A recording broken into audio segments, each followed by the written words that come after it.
The age of Johnson. The age of Johnson का time period रहा है 1745 to 1798। इस एज को हम द एज ऑफ सेंसिबिलिटी और ट्रांजिशनल एज भी कह सकते हैं। सेंसिबिलिटी का मतलब होता है संवेदना यानी कि empathy, to feel for others, और ट्रांजिशन का मतलब है संक्रमण। इसको ट्रांजिशन इसलिए कहा गया है क्योंकि जो एक एरा था ये चेंज हो रहा था।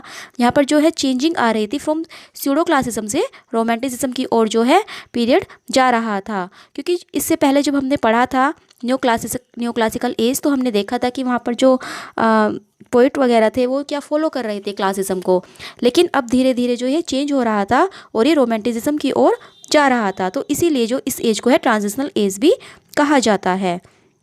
और इस एज को हम प्री रोमांटिक एज भी कह सकते हैं, क्योंकि इस एज के बाद ही जो है रोमांटिक एज स्टार्ट हुई थी 1798 में, जब लिरिकल बैलेट्स पब्लिश्ड हुई थी तो रोमांटिक एज स्टार्ट हुई थी। और उससे पहले जो ये एज थी ये थी द एज ऑफ जॉनसन, और you can see pre romantic as.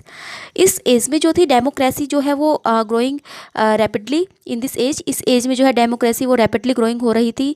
The whole age is on the name of doctor Johnson. Doctor Samuel Johnson के नाम पर ही जो यह पूरी एज रखी गई है। The main authors of this age were, और जो इस एज के और भी जो मेन ऑथर्स हैं that is Goldsmith, Thomas Gray, Collins, Henry Fielding, Blake, Richardson, Horace Walpole ETC।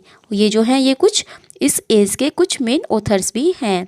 अगर हम बात करें इस एज में जो इम्पोर्टेंट इवेंट हुए हैं, जैसे 1733 में जॉन की ने इन्वेंट किया था फ्लाइंग शटल को। 1764 में हारग्रेव्स ने स्पिनिंग जोनी को जो है इन्वेंट किया था। और 1769 में जेम्स वॉट ने स्टीम इंजन को इन्वेंट किया था। 1776 में जो है ब्रिटेन ने लॉस्ट इट्स अमेरिकन कॉलोनी, क्योंकि जो ब्रिटेन था वो हर जगह अपनी कॉलोनी को एस्टेब्लिश कर रहा था, लेकिन 1776 में अमेरिका में जो थी उन्होंने अपनी कॉलोनी को लॉस्ट कर दिया था। 1789 में फ्रेंच रेवोल्यूशन भी स्टार्ट हो गई थी। 1789 से 1798 तक ये रेवोल्यूशन हुई थी, और जो इसका स्लोगन था that is liberty, equality and fraternity. तो ये कुछ इंपॉर्टेंट इवेंट जो इस एज में हुए हैं। अब बात करते हैं इस एज के मेन फिगर जिस पर कि ये पूरी एज ही डिपेंड करती है, डैट इज़ सैमुअल जॉनसन, जिनके नाम पर इस एज का नाम रखा गया है। सैमुअल जॉनसन का जन्म हुआ था 1709 में और उनकी डेथ हुई थी 1784 में। The great writer of this age, इस एज के ये एक ग्रेट राइटर थे। His father was a bookseller, उनकी जो फादर थे वो एक बुक सेलर थे। और जो सैमुअल जॉनसन है उन्होंने जो अपना चाइल्डहुड है वो पॉवर्टी में ही बिताया है, यानी कि वो बहुत ही गरीब थे। He struggle a lot in his life, अपने जीवन में उन्होंने बहुत संघर्ष किया है। जब वो केवल 16 ईयर्स के ही थे तो क्या थे कि उसके जो फादर थे वॉज डीपली इन डेप्ट, उन पर बहुत ज़्यादा कर्जा था। तो उन्होंने क्या किया था, टू अर्न मनी यानी कि पैसा कमाने के लिए Johnson began to stitch books for his father. Johnson भी जो है अपने पिता के साथ बुक को स्टिच करने लगे थे। जॉनसन ने जो है अपना बहुत सारा टाइम अपने फादर की जो बुक शॉप था उनमें बिताया, और क्योंकि वो बुक स्टिच करते थे तो वो उनको पढ़ते भी थे। तो इसी तरह जो है उन्होंने अपनी रीडिंग को स्टार्ट रखा और अपनी जो लिटरेरी नॉलेज थी उसको उन्होंने बिल्डअप किया, यानी कि अपनी लिटरेरी नॉलेज को उन्होंने वहाँ से ही बढ़ाया। और जब 1737 में जो है उन्होंने डिसाइड किया था कि वो लंदन जाएंगे, लेकिन उस वक्त कहते हैं कि उनके पास केवल 2 पेंस और हाफ पेनीज ही थी, यानी कि उनके पास एनफ मनी नहीं थी। लेकिन एक उनके फ्रेंड थे डेविड गैरिक, जो कि एक एक्टर भी थे, उन्होंने जो है उनकी हेल्प की थी वहाँ पर सेटल होने के लिए। He was a poet, essayist, literary critics, biographer, editor and lexicographer, यानी कि उन्हें क्या क्या कहा जाता है, वो एक पोइट भी थे, एसेइस्ट भी थे, लिटरेरी क्रिटिक भी थे, बायोग्राफर भी थे, एडिटर भी थे, और वो एक लेक्सिकोग्राफर भी थे। लेक्सिकोग्राफर जो डिक्शनरी लिखता है। उनकी जो पहली पोयम थी वो थी लंदन, 1738 में ये आई थी। और इस पोयम में जो है उन्होंने मोनार्क को कंपेयर किया था, यानी कि जो पहले के मोनार्क होते थे और जो आपके मोनार्क हैं उन दोनों को आपस में कंपेयर किया था। और जो ये पोयम थी, जो उस टाइम के जो प्राइम मिनिस्टर थे रॉबर्ट वॉलपोल, उन्हें बिल्कुल भी जो है ये पसंद नहीं आई थी। हालांकि पॉप ने जो है इसको बहुत पसंद किया था।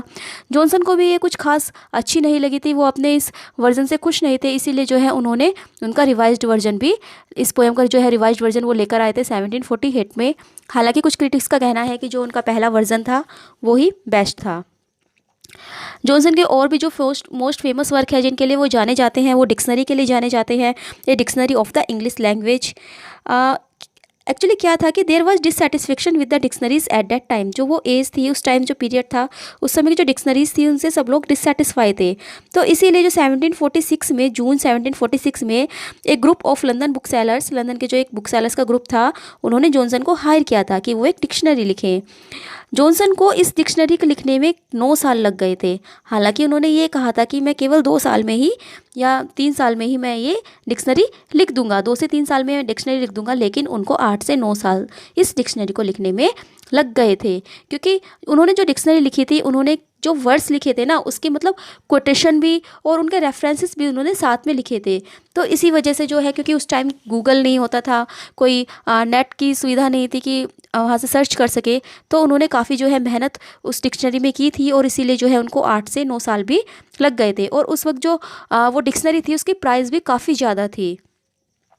और अगर जॉनसन के और वर्क की बात करें तो हम रेसल्स उन्होंने लिखा है। इसको जो उन्होंने लिखा था during a time when he desperately needed extra money, यानी कि जब उन्हें पैसों की ज़रूरत थी तो उन्होंने रेसल्स लिखा था। It is the story of a young prince who sets off to see the world only to uncover the harsh reality that the world is all vanity.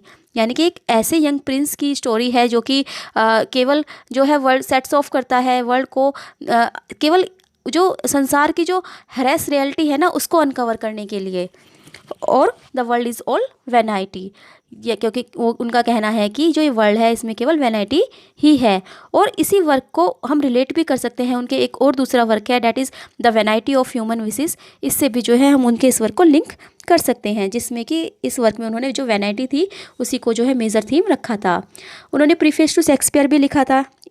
और 1764 में जो है उन्होंने एक फेमस लिटरेरी क्लब को भी एस्टेब्लिश किया था, जिसे कि जॉनसन लिटरेरी क्लब के नाम से जाना जाता है। इस क्लब के मेंबर थे जैसे बुर्क, पिट, फोक्स, गोल्डस्मिथ और भी जो अलग बहुत सारे जो वहाँ के उस टाइम के जो अदर ग्रेट पर्सन्स थे, वो इस क्लब के मेंबर रहे हैं। अब एक और पोइट जो इस एज के रहे हैं, डैट इज़ ओलिवर गोल्डस्मिथ। ये एक इरीस राइटर थे, एक पोइट थे, नॉवेलिस्ट थे, एसेस्ट थे, ड्रामेटिस्ट थे और एसेंट्रिक भी थे। वो स्टार्टिंग में जो थे वो मेडिकल फील्ड में थे, लेकिन वो इस फील्ड में इंटरेस्टेड नहीं थे। उन्होंने काफ़ी जो है वर्क किया है, यानी कि काफ़ी जॉब्स, उन्होंने बहुत सारी जॉब्स की है, लेकिन वो सेटिस्फाई जो थे अपनी जॉब से नहीं होते थे। उन्होंने टीचिंग भी स्टार्ट की थी, लेकिन क्या था कि वो उन्हें गैम्बलिंग का बड़ा शौक था, तो उन्होंने जो भी अपनी अर्निंग्स थी वो सब गैम्बलिंग में वेस्ट कर दी थी। हॉरेस वॉलपोल ने उनके बारे में कहा है, the inspired idiot. He worked as an apothecary's assistant, यानी कि उन्होंने जो है बहुत सारी जॉब की है, जैसे एपिटोकैरीज के असिस्टेंट के रूप में भी, school users, physician and as a hack writer. उन्होंने बहुत सारी जॉब की है, लेकिन वो सेटिस्फाई नहीं हुए थे।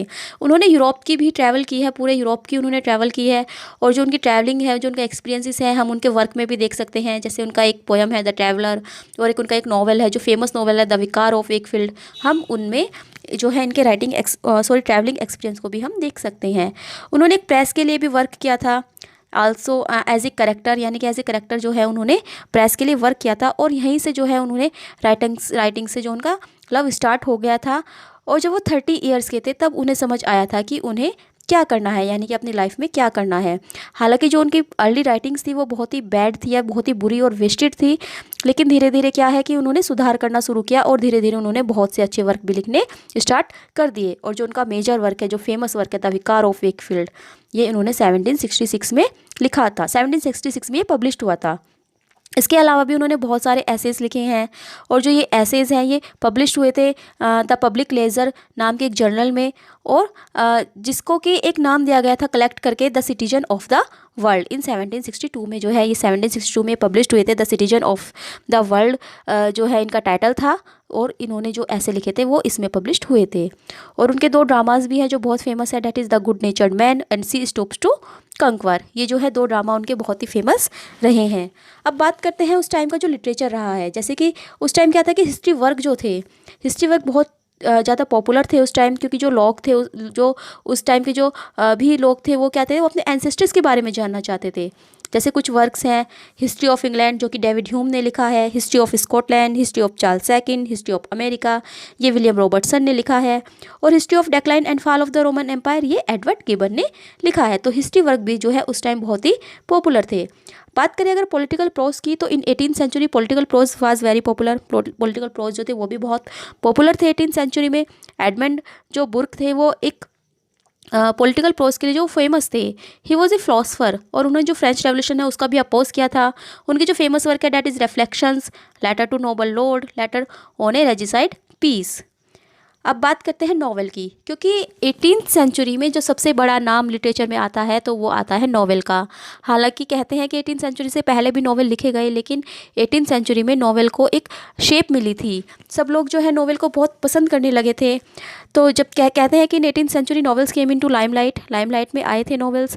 हालांकि कुछ क्रिटिक्स मानते हैं कि जो ओरोनुको है बाय एफ्रा बैन ने जो ओरोनुको लिखा था उसको एक वो भी एक नॉवेल था। कुछ कहते हैं कि जो पिलग्रिम प्रोग्रेस है जॉन बनियन का वो भी एक नॉवेल था, और कुछ कहते हैं कि रॉबिन्सन क्रूसो जो है वो पहला नॉवेल था। लेकिन फिर भी जो 18th सेंचुरी थी इसमें जो है नॉवेल को फेम मिली थी, नॉवेल को एक शेप मिली थी। और 18th सेंचुरी में जो नॉवेल थे वो मिडिल क्लास लोगों के लिए थे, क्योंकि जो मिडिल क्लास थी वो इतनी एजुकेटेड नहीं थी कि वो पोइट्री को पढ़ सके, क्योंकि जो पोइट्री की लैंग्वेज होती है वो बहुत ही डिफ़िकल्ट होती है, और जो नॉवेल थी वो सिंपल लैंग्वेज में लिखे जा रहे थे। तो इसीलिए जो मिडिल क्लास थी वो नॉवेल को बहुत ज़्यादा पसंद करने लगी थी, और वो नॉवेल्स भी पढ़ती थी। और उस वक्त जो ड्रामाज थे वो बिल्कुल ही डेक्लाइन हो गए थे, तो नॉवेल्स को उस टाइम बहुत ज़्यादा जो है फेमस हो गए थे। उस टाइम बहुत प्रसिद्धि जो है नॉवेल्स को मिली थी। हेनरी फील्डिंग को जो है तो फादर ऑफ इंग्लिश नॉवेल कहा गया है, और ये कहा है सर वाल्टर स्कॉट ने। और जो 4 व्हील्स ऑफ नॉवेल है, यानी कि नॉवेल्स के जो 4 व्हील्स हैं वो है Henry Fielding, Samuel Richardson, Laurence Sterne और टोबियस स्मॉलेट। ये जो है 4 जो नॉवेलिस्ट हैं इनको 4 व्हील्स ऑफ नॉवेल भी कहा जाता है।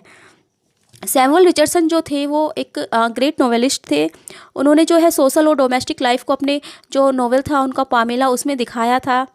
यानी कि सबसे पहले उन्होंने जो है सोशल और डोमेस्टिक लाइफ को दिखाया था अपने नॉवेल में, जिसका नाम था पामेला और वर्च्यू रिवार्डेड। इसको जो है फर्स्ट ट्रू इंग्लिश नॉवेल भी कहा जाता है। इस नॉवेल में जो है रिचर्डसन ने फीमेल चैस्टिटी के बारे में लिखा था। ये जो नॉवेल था ये एक 14 ईयर्स एक इनोसेंट गर्ल थी जो कि एक मेड थी जिसका नाम था पामेला, उसके ऊपर है। उनकी एक जो मिस्ट्रेस है उनकी डेथ हो जाती है, और उसकी मिस्ट्रेस की डेथ के बाद जो उनके मिस्ट्रेस का जो बेटा होता है वो पामेला को सेड्यूस करने की कोशिश करता है। लेकिन जो पामेला थी वो एक रिलीजियस गर्ल थी, तो इसीलिए वो उसको एक्सेप्ट नहीं करती, और इससे जो है उसका जो मास्टर है वो इंस्पायर होता है और फिर वो उसे मैरिज के लिए प्रपोज कर देता है। तो ये जो है सैमुअल रिचर्डसन का एक बहुत ही ग्रेट नॉवेल रहा है। पामेला बहुत ही फेमस ये हुआ था, जिसके अपोज में हेनरी फील्डिंग ने जोसेफ एंड्रयूज़ लिखा था। जोसेफ एंड्रयूज़ इसमें उन्होंने मेल चेस्टिटी के बारे में लिखा था, और उन्होंने जो जोसेफ को है वो पामेला का ब्रदर बताया था। जो फेमस नॉवेलिस्ट थे इस एज के डैट इज़ डैनियल डेफो, जिन्होंने कि रियलिस्ट नॉवेल्स लिखे हैं। सैमुअल रिचर्डसन सेंटिमेंटल नॉवेल के लिए जाने जाते हैं। लॉरेंस स्टीन इन्होंने एक्सपेरिमेंटल नॉवेल्स लिखे हैं। हेनरी फील्डिंग ने कॉमिक नॉवेल्स लिखे हैं, और टोबियस स्मॉलेट इन्होंने पिकारेस्क नॉवेल लिखे हैं। अब अगर बात करें डिफरेंट टाइप्स ऑफ नॉवेल, यानी कि किस किस तरह के जो नॉवेल्स हैं वो इस एज में लिखे गए हैं, डैट इज़ रियलिस्ट नॉवेल, जैसे कि रॉबिन्सन क्रूसो जो डैनियल डॉफे ने लिखा था 1719 में। एपिस्टलरी नॉवेल ये पामेला है, पामेला रिचर्डसन ने लिखा था 1740 में। एपिस्टलरी होता है जैसे जो नॉवेल एक लेटर के फॉर्म में लिखा जाता है। फिलोसोफिक और you can say satire novel ये गुलिवर्स ट्रैवल्स है जो कि जोनाथन स्विफ्ट ने लिखा था 1726 में। Epic novel Tom Jones Henry Fielding ने लिखा था 1749 में। और एक्सपेरिमेंटल नॉवेल ट्रिस्टन सैंडी जो कि लॉरेंस स्टीन ने लिखा था 1759 में। इस एज के जो कुछ नॉवेलिस्ट हैं, जैसे सबसे पहले सैमुअल रिचर्डसन की ही बात करते हैं। सैमुअल रिचर्डसन एक ग्रेट नॉवेलिस्ट रहे हैं इस एज के। इन्होंने जो अपना कैरियर था वो 50 एज में, यानी कि 50 साल की एज में उन्होंने अपना करियर स्टार्ट किया था। और जो उनका फेमस वर्क हमने पहले भी पढ़ा है पामेला, और एक और उनका जो फेमस वर्क था डैट इज़ क्लैरिसा, या फिर इसका जो सबटाइटल है the history of a young lady, 1748 में ये आया था। और इसके अलावा सर चार्ल्स ग्रैंडिशन ये भी इनका एक फेमस नॉवेल है। हेनरी फील्डिंग जो है उन्होंने भी जो अपना career as a dramatist start किया था, लेकिन जो उनके ड्रामास थे वो कुछ खास नहीं थे, इसीलिए जो है उन्होंने नॉवेल्स लिखना स्टार्ट कर दिया। जो रिचर्डसन थे, सैमुअल रिचर्डसन, और जो हेनरी फील्डिंग थे, ये दोनों एक दूसरे के अगेंस्ट थे, क्योंकि जो रिचर्डसन है जो उन्होंने हेनरी फील्डिंग्स की राइटिंग के बारे में लिखा था कि रैचेडली लो एंड डर्टी, यानी कि उनकी जो राइटिंग्स है वो रैचेडली लो है और डर्टी है। और जो रिचर्डसन का जैसे एक फेमस नॉवेल था पामेला, जिसके बारे में हमने अभी ऊपर पढ़ा है, तो हेनरी ने जो है इसको पढ़ा तो हेनरी को ये कुछ खास पसंद नहीं आया था, और हेनरी ने जो है इस पर एक सटायर नॉवेल लिख दिया था डैट इज़ पामेला। और बाद में एक उन्होंने इसके ही अगेंस्ट एक उसका जो मास्टर वर्क रहा है जोसेफ एंड्रयूज़ लिखा था। जोसेफ एंड्रयूज़ में उन्होंने जोसेफ को पामेला का भाई बताया था, और ये पामेला के अगेंस्ट लिखा था। एंड्रयूज़ के जो जो इसके हेनरी फील्डिंग के अदर वर्क है that is Tom Jones. Tom Jones जो है वो 2 पार्ट्स में डिवाइडेड है, एक रूरल लाइफ और एक अर्बन लाइफ। अमेलिया उन्होंने लिखा था फीमेल सेंट्रिक, और ये जो है नॉवेल ये इन्होंने लिखा था रिचर्डसन के क्लैरिसा के अगेंस्ट, यानी कि जो रिचर्डसन ने क्लैरिसा लिखा था उनके जवाब में हेनरी फील्डिंग ने अमेलिया लिख दिया था। इसके बाद बात करते हैं टॉमस स्मॉलेट। टॉमस स्मॉलेट इन्होंने भी जो है नॉवेल्स लिखे। इन्होंने जो है अपने नॉवेल्स में सोड द सफरिंग ऑफ हीरो, यानी कि हीरो की जो सफरिंग्स है वो इन्होंने अपने नॉवेल्स में दिखाई है। इन्होंने पिकारेस्क नॉवल लिखे हैं, जैसे the adventure of Rodrick random 1748 में, द एडवेंचर्स ऑफ पेरेग्राइन पिकल 1751 में। हेनरी मैकनेजी जो थे ये एक स्कॉटिश लॉयर थे, नॉवेलिस्ट थे, राइटर थे, और इनका जो फेमस वर्क है द मैन ऑफ फीलिंग 1771 में ये आया था। इस नॉवेल में उन्होंने फीमेल इमोशंस को यूज़ किया है इन मस्कुलिन मैन, यानी कि उन्होंने दिखाने की कोशिश की है कि जो व्यक्ति यानी कि जो मैन होता है, जो आदमी होता है, उसको उसके अंदर भी इमोशंस होते हैं और वह भी रो सकता है। तो इसमें उन्होंने जो फीमेल्स इमोशन है वो एक मैन के अंदर भी दिखाए हैं। फ्रांसिस बर्नी, जिसको कि फैनी भी कहा जाता है, ये एक फीमेल इंग्लिश नॉवेलिस्ट थी। इन्होंने लिखा था एवेलिना, जिसका सबटाइटल है the history of a young ladies entrance into the world. और ये जो है इन्होंने लिखा था 26 ईयर्स की जो एज थी। Only first work was it of it, और केवल जो इसका पहला जो वर्क था इनका केवल वही हिट हुआ था, उसके बाद इनका कोई भी जो वर्क वो फेमस नहीं हुआ था। सारा फील्डिंग जो थी ये एक नोवेलिस्ट भी थी, और ये हेनरी फील्डिंग की सिस्टर थी, और इन्होंने लिखा था द गवर्नेस और एडवेंचर्स ऑफ डेविड सिंपल। इनका जो फेमस वर्क है वो एडवेंचर्स ऑफ डेविड सिंपल है।